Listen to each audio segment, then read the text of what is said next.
हमारे बारे में, हमारे संगठन के बारे में काम करने वाली 90 वर्ष की उम्र में, एक बड़ी उम्र में जब लोगों को बीमारियां घेर लेती है, लोग अपने थक के जिंदगी की जंग लड़ते लड़ते थक जाते हैं, ऐसे समय में राष्ट्रीय मुस्लिम मोर्चा के राष्ट्रीय अध्यक्ष के तौर पर देश भर का दौरा करते थे और देश भर में जो हम लोगों को जगाने का काम करते थे मौलाना अब्दुल हमीद अजहरी साहब, वो आज हमारे बीच में नहीं है।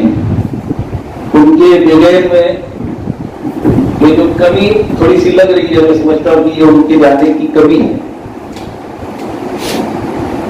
लॉकडाउन से पहले, ये कोरोना के जो लॉकडाउन लगे उसके पहले हमारे शहर की एक बहुत अच्छी स्थिति सूबे गुलाम रसूल साहब, उनका मेरा अच्छा संबंध था। उन्होंने मुझे बोला कि भाई ये जो मौलाना साहब पूरे देश के गांव गांव में कश्मीर से कन्याकुमारी तक घूम रहे हैं और हमारे लिए काम करते हैं, तो जो हमारा जो सेंटर है कहीं वो कमी रह जाती है, तो उसको पूरा करने के लिए हम सब लोगों को आगे आना चाहिए। हमारे साथ में मालेगांव के अध्यक्ष शेख अकबर अशरफी साहब आए हुए हैं, मेरे साथ में मालेगांव के उपाध्यक्ष आरिफ नूरी साहब आए हुए हैं, और मुझे परसों ही पता चला कि महाराष्ट्र प्रदेश के अध्यक्ष जो सलीम शेख साहब थे पहले, उनकी जगह हमारे मौलाना साहब के जो फर्जंद में उनके जो लड़के हैं हिफ्जुर रहमान नजरी साहब, जो उनको महाराष्ट्र प्रदेश के अध्यक्ष पद की जवाबदारी दी गई है, और उन्होंने हम लोगों को आदेश दिया कि हमको चलना है। तो जो मौलाना साहब की भी आदेश के पालन करते थे और मौलाना साहब के बाद हम उनको मानते हैं, उनको लेकर के चलते हैं। लेकिन मैं आप सब लोगों से माफी मांगना चाहता हूँ, आप लोगों से माजरत चाहता हूँ कि ये उनकी फील्ड नहीं थी, ये उनका क्षेत्र कार्य क्षेत्र नहीं था, ये उनकी फील्ड ही नहीं थी।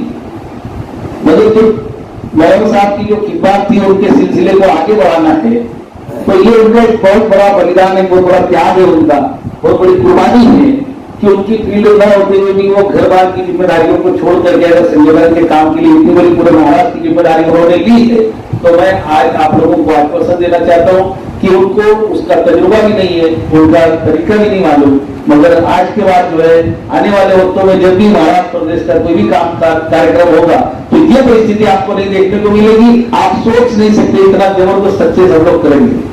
जो लोग मालेगांव, हमने 2 वर्ष पहले मालेगांव में महाराष्ट्र राज्य का अधिवेशन लिया था, महाराष्ट्र राज्य की कार्यकारिणी की मीटिंग हमने मालेगांव में ली थी। वहां जो लोग आए होंगे उनको मालूम होगा कि हमने वहां पर बहुत जबरदस्त कार्यक्रम किया था।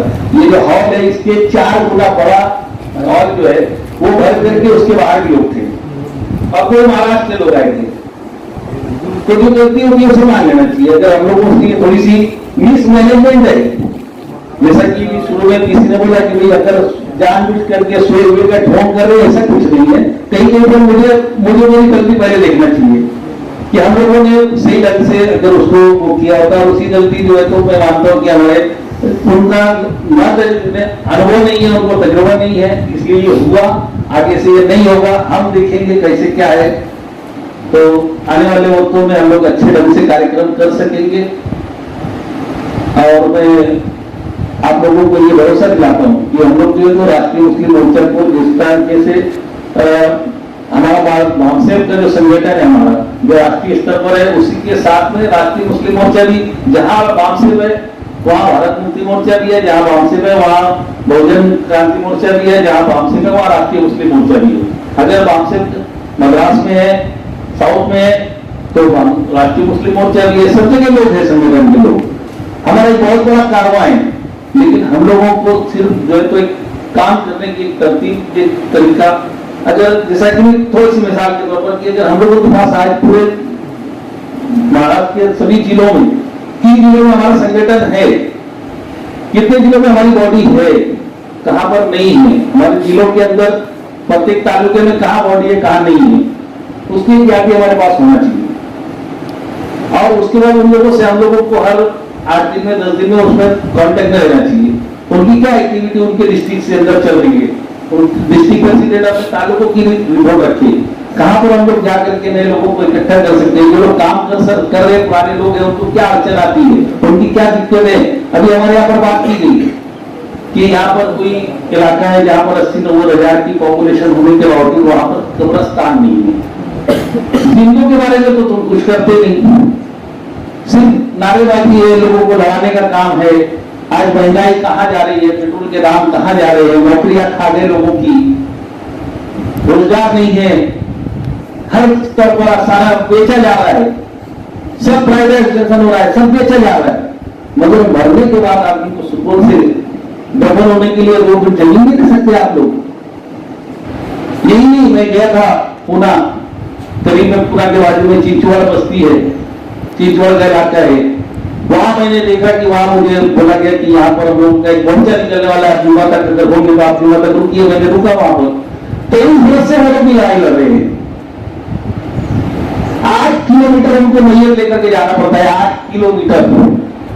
वहां भी 3.5 लाख की मुस्लिम पॉपुलेशन है, 3.5 लाख मुस्लिम है। 8 किलोमीटर, क्योंकि वो IT हब बन गया इंडियावाड़ी का, बहुत सारे इंडस्ट्रियल एरिया हो गए, दूर दूर तक जमीन नहीं है। जहां जमीन बताई जाती है कुछ ना कुछ क्यों नहीं निकाल लेते हैं। इस तरह की मसाइल जगह जगह पर। कल सारा देश हमारा था, हमने मंदिरों को भी जगह दान की, हमने गुरुद्वारों के लिए भी जगह दान की, सब कुछ किया। मगर ब्रिटिश आए, अंग्रेजी साम्राज्य ने हमारे निर्माण किया, उनकी ऐसी पॉलिसी करी क्या हम लोगों को सिर्फ सताया जाता है, हम लोगों को सिर्फ हर चीज से वंचित रखने के लिए, हर चीज से महरूम रखने की कोशिश की जाती है, हर चीज से हम लोगों को पिछड़ा हुआ एहसास दिलाया जाता है। हम है नहीं पिछड़े, मगर हमको ये एहसास दिलाया जाता है, हमको ये हमारे अंदर ये हम पिछड़े हुए लोग हैं, क्या कर सकते हैं, ऐसा कुछ नहीं कि हम कुछ नहीं कर सकते। अभी मैं यहाँ आ रहा था, हम लोग आप लोग आ रहे थे, तो हमने देखा कि रास्ते में एक जगह पर अतिक्रमण की कार्रवाई चल रही है, रोड पर लोगों की दुकानें तोड़ी जा रही है रोजगार के लिए, पेट पालने के लिए। पढ़े लिखे नौजवान रास्ते पर एक ठेला लगा करके बेचारा अपना रोजगार, तुम नौकरी देते तो रोज पर रास्ते पर ठेला लगाएगा क्यों? तुम नौकरी देते नहीं। मैं मेरे अपने शहर की बात कर रहा हूं, अभी मैं थोड़ा सा बैकफुट पे था, लेकिन अभी बीच में मैंने देखा कि मेरे यहाँ पर महानगर पालिका के अंदर कुछ लोग मुझसे मिले, क्या आप कुछ करो, मैं पहले कामगार आंदोलन में भी किया करता था, तो वहां पर बताया कि कामगारों में 540 कामगार जो क्लास 1 ऑफिसर, वो इंजीनियर है, सिटी इंजीनियर से लेकर के तो सफाई कर्मचारी तक के क्लास 4 के काम कर्मचारी तक 540 लोगों को मानधन पर रखा गया अभी तक 14 साल 16 वर्ष से। 90 डेज के बाद तो परमानेंट होना चाहिए ना। आज 14-16 वर्ष से उनको मानधन पे 6-6 महीने के एग्रीमेंट पर आगे बढ़ाया जा रहा है। सफाई का एक हिस्सा जो है तो एक कंपनी को दे दिया गया, कचरे उठाए गए, एक कंपनी को दे दिया ड्रेनेज की सफाई करने के लिए। 2700 कामगारों की हमारे यहाँ सफाई की जरूरत थी, मगर वो कॉन्ट्रैक्ट पर दे दिया गया। आज हमारे एयरपोर्ट कॉन्ट्रैक्ट पर, रेलवे कॉन्ट्रैक्ट पर, बसें कॉन्ट्रैक्ट पर, प्राइवेट कंपनियों की बसें चल रही है। जो हमारे एसटी महामंडल में जो सरकारी महामंडल है उसके अंदर हम लोगों को रोजगार चाहिए, मगर आज जो सरकारी बसें बंद करने की नौबत आती। आप देखिए कि नगर पालिकाओं के जो प्राइमरी स्कूल होते थे, आज हर शहर के अंदर प्राइमरी स्कूल बंद हो रहे, प्राइवेट स्कूल चल रहे हैं। तो रोजगार के जरिए खत्म कर रहे हो, और उसके बाद अगर नौजवान कहीं पर ठेला लगा करके अपने हाथ खजाल की कमाई करना चाहते हो तो तुम अतिक्रमण पे दाम पे कभी तोड़ रहे हो, कभी रात को 11 बजे के बाद तक दुकान खुली रहेगी तो उसके ऊपर कार्रवाई करते हो। ऐसे बहुत सारे मुद्दे जिन पर हम लोग सब बातचीत कर सकते हैं, लेकिन उसके लिए हम लोगों को पहले अपने संगठन की जो ग्राउंड लेवल का, जो संगठन का जो ग्राउंड लेवल है, उसको हमको मजबूत करना पड़ेगा। हमको देखना पड़ेगा कि अगर हम लोग राज्य स्तर के, राष्ट्रीय स्तर के हैं, तो हमारे राज्यों में हमारे कौन से लोग काम कर रहे हैं उनसे संपर्क रखना पड़ेगा, उनसे रास्ते में रहना पड़ेगा। राज्य के स्तर पर अगर हम लोग हैं तो हमारे जिला डिस्ट्रिक्ट लेवल पर हम लोगों को कांटेक्ट रखना पड़ेगा। जिनको हम जिले की जिम्मेदारी दे रहे हैं उन्होंने अपने जिले के तालुकों के अंदर जिम्मेदारी लेना पड़ेगी।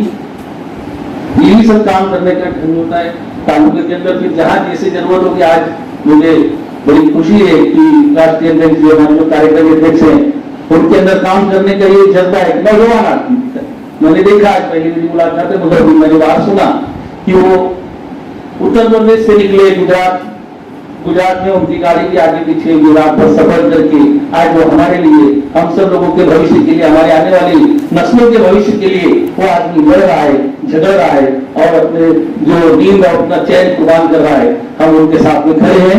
आगे आने वाले दिनों में राष्ट्रीय मुस्लिम मोर्चा के अच्छे दिन हमको देखने को मिलेंगे और सभी बहुजन समाज के, मुस्लिम के, दलित के, वंचित के, पिछड़ों के अच्छे दिन देखने को मिलेंगे। इसी मनोकामना के साथ मैं आपसे विदाई देता हूँ। अस्सलाम वालेकुम।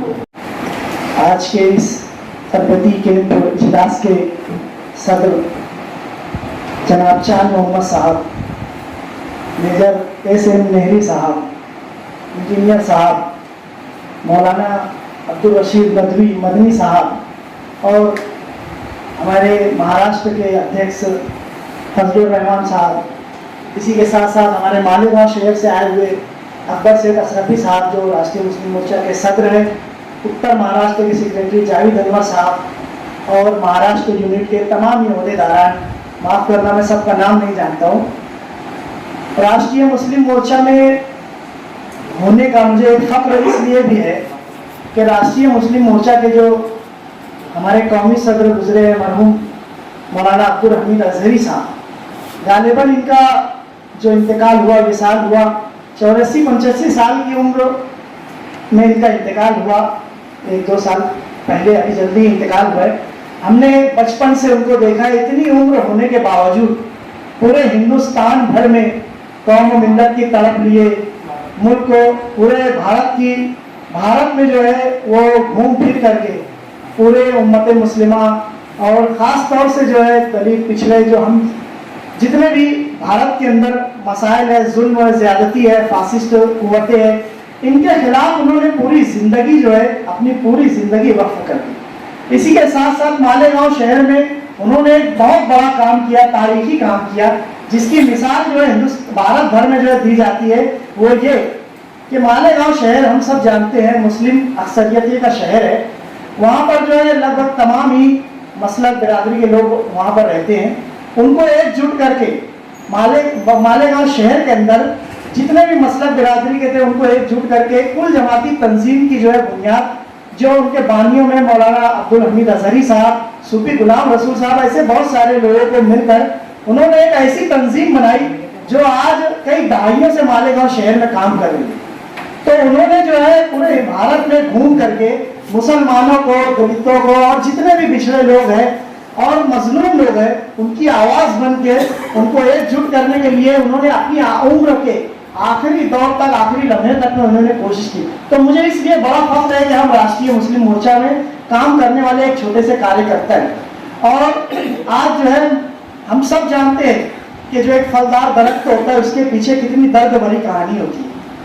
एक फलदार दरख्त बनने के लिए उसे सर्दी, गर्मी, तमाम जो है मौसमों के दुख झेलना पड़ते हैं, बारिश के, धूप के, तमाम थपेड़ों को वो अपने आप को तनावर दरख्त जब बनता है उसके बाद वो फलदार दरख्त बनता है। तो ये एक दुख भरी कहानी होती है। इसी तरीके से राष्ट्रीय मुस्लिम मोर्चा आज जो फलदार दरख्त बनकर हमारे सामने तनावर दरख्त बना हुआ है, उसकी एक बहुत बड़ी मेहनत जो है मौलाना अब्दुल हमीद अजहरी साहब की जो है मालेगांव शहर से होते हुए आज पूरे भारत में जो ये तनावर दरख्त फैल रहा है, वो मौलाना अब्दुल हमीद अजहरी साहब जो हमारे दरमियान आज इस दुनिया में नहीं है, उनकी बहुत मेहनत और काविशों का नतीजा है।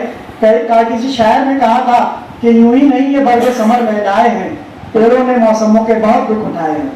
तो मौलाना अब्दुल हमीद अजहरी साहब को खिराज अकीदत पेश करते हुए मैं अपने इन जुमलों को इख्तिताम पर ले आता हूँ। अस्सलाम वालेकुम।